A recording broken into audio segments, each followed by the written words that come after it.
Hey, what's going on, guys? I'm Mrs. here. So, a while back, a very long time ago, I did a discussion on XL1 versus XL2. It's further down my channel. It's been a while, and I've decided to go through Force 1 versus Force 2. Now, this is while it has been a video that I have alluded to for quite a while, although not a popular one. I finally am confident enough to be able to present to you this video, mainly because I finally had enough experience with it. Like, a lot of times it's easily very shelved in the way that it's kind of given for some people what is the superior gift. For some it's Force 1, for some it's Force 2. However, it's not very clear cut. It's not really like, say, XL, where it's clearly obvious which is the superior gift. It's XL2. While XL1 is still useful in, I don't know, stuff like Great Nature, but most, or if not, yeah, most XL decks still choose XL2. But for Force, it's not very clear cut. What do you pick? Well, today I'm going to be going through the different gifts. Well, there's only two, Force 1 and Force 2. As well as what do you pick in what, as well as the benefits of each other. Now, before I continue, I'm just going to clearly state that, as y'all could probably tell by now, for Force 1 and Force 2, there's not really much of a discussion on what's the greater gift. And you will see why in just a bit. We'll go through Force 1. Force 1 assigns a circle 10,000 power when placed. When obtained, my bad. And so, you can stack it. As you can clearly see from stuff like Uranus, haha, as well as other decks such as the infamous Waterfall, you can stack a lot of force markers and then just keep whacking for insanely high power on consistently for a circle. I mean, Blaster Premium was built... Oops, I pulled that. Blaster Premium was built solely on the idea that you can stack enough force markers and then just keep whacking your opponent over and over again. And I can keep doing this. I used to have another 6 more, but I sold them away. But you clearly get my point. You can keep stacking them. There is no limited amount to how many Force 1s you can get. And you'll see why I bring this up in just a bit. However, while they do raise the power levels consistently and to a high degree, even to the point of, say, like, I mean, Uranus decks, honestly, having your Vanguard constantly swinging at 63 plus K, it is mad, by the way. I don't think anyone's noticed that. But never mind. The point I'm going to make here is it's still just 1 damage.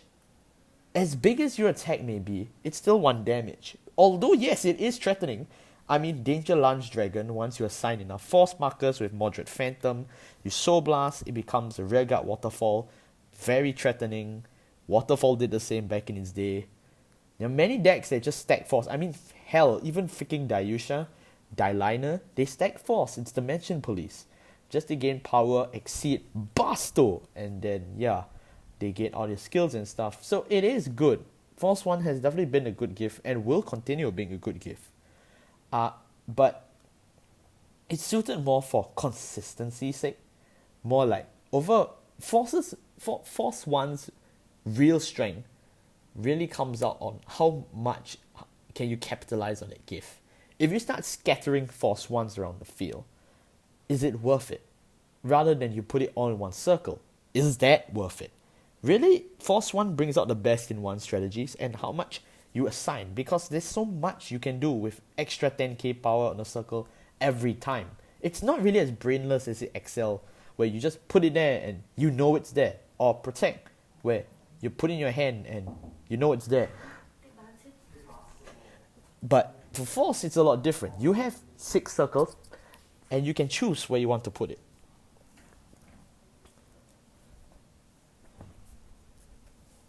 Then there's Force 2. You only can have up to 3. I mean, you can put in the Rearguard if you want to be an absolute dick. That's fine by me. But technically speaking, you can only get up to 3 effectively. Whenever you assign a Force 2, you increase the critical of that circle to 2. So, for example, since I'm already having this deck profile out here, let's say Decale Automatal. He becomes 2 crits. Pretty cool, right? Yeah, but the thing is, you can't stack it. So you can't say like buff DKO and say, oh, now he has 4 crits. Well, no. Now you have to move on to another circle, and then you'll be like, force 2. Now he has 2 crits. That kind of thing. Force 2 is certainly a very unique mechanic in the game. And it's something Bushiroad has not done in a long time, or if not never. Force 2, just by the nature of its gift, can be its own playstyle. And I know that sounds pretty insane, but it actually can. You can actually build whole decks just abusing Force 2. And I know what you're thinking. Oh, same with Force 1. Well, the only one you could do that with is, say, Uranus. Haha. But other than that, other decks just take it as generic power. Even DP just use it as, means to an end. And so does stuff like Waterfall, stuff like Moderate. But for Force 2, it's unique. You can put a new offensive edge on your units. Sure, you're trading off a lot of power. But if you have units that can constantly attack your opponent for 2 crits every turn, it also puts them in a spot. I've seen for myself that, and I'm sure many of you have, if you start assigning Force 2 to, like, say, your front row, and even to the Utopia that all 3 of your front row units have Force 2, your opponent is going to be a lot more careful on what attacks he can and cannot take.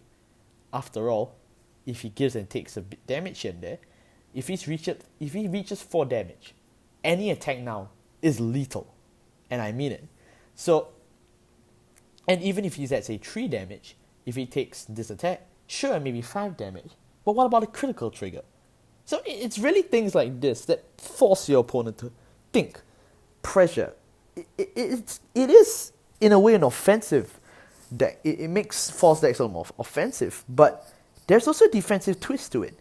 If you attack constantly with, say, 2 crits, you're forcing your opponent to pour out pieces from his hand to block, since, 2 damage. If you play Force 2 right, you could make it so that it's a damage denial situation. As I mentioned just now, if your opponent's at 4 damage, any attack he takes from now on is lethal. But then again, if he needs one more counterblast at 5 to pull off his ability, well, he can't. He's stuck at 4. He has to play with 4.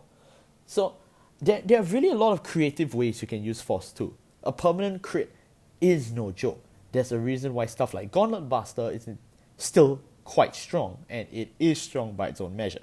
That thing beats for like 3 crits or if not higher every freaking turn. Yeah, now imagine all your units being able to attack with 2 crits. That's Force 2. So it really is very unique, and by no means am I saying, oh, Force 2 is a superior gift. No, I believe both gifts have their strength. After all, even if, let's say, all your units attack for 2 crits, there's no point if they can't hit. Force 1 changes that. So what is the ideal situation? It depends on your playstyle and what you're more familiar with. For example, if you know your deck needs to abuse power, like Dimension Police, Waterfall, hell, even freaking stuff like DP, most people will play Force 1. But that's not to say you can't play Force 2 either. Dimension Police decks have now evolved to take on the more faster and more XL meta. How? Dieliner can now take on Force 2. Especially for Dieliner, since he gains 20k power and an extra crit by himself, and then he just needs a few more like stuff like the Grade 1 Kaiji thing, and wham, he's up to 45. Transdimension. So there's really things like this that can happen and will happen in the state of Vanguard, power creep, just whatever you put it in. Honestly, it's up to how you play around your deck for the gift. It's not like XL for sure, where, as I mentioned before, it's a make or break what you choose and how you abuse it. XL now no longer has to worry much about hand because XL2 ensures consistent drawing, going to key pieces, proper resource management, unlike anything they've seen, so that's just really good, even though they trade off the power. However, unlike XL, Force is a lot more complicated, wherein both gifts have equal amount of strengths and weaknesses. So, thank you for watching this video. I hope you enjoyed this breakdown. It's not really a comparison for sure, but it's more of an illustration of what you can and cannot do. If you'd like me to do one more for Protect, please let me know in the comment section below. Thank you so much for watching. I see y'all next time.